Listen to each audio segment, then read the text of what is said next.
Assalomu alaykum, hurmatli yoshlar.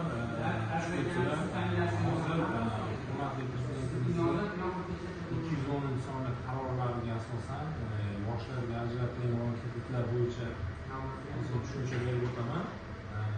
210 da yangi qaror bo'yicha o'sha tadbirkorlarga MChJ korxona ochib o'zini shu faoliyatini yuritish uchun yangi tadbirkorlarga 500 milliondan 200 so'mgacha ajratiladi.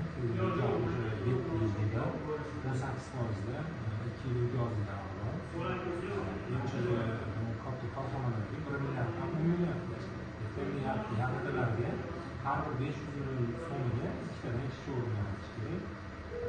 Yangi 1 milliarddan 10 milliardgacha har bir milliardiga ikkitadan ishchilar ish kerak.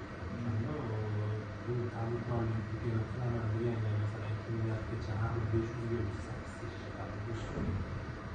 Ular 1 milliardgacha bo'lganda jami 20 ishchi ish o'rni yaratish kerak. Shu talablar bor. Ishchilar masalan qaysi bir sabab bilan ishdan bo'shatsiz, o'sha o'zida yana siz ishchini boshqa bir ish chaqirib ta'minlab qo'yishingiz kerak. Asosiy nimasi maqsadi shu. Oilaning misoli rahmat e'tiborlaringiz uchun sog' salomat.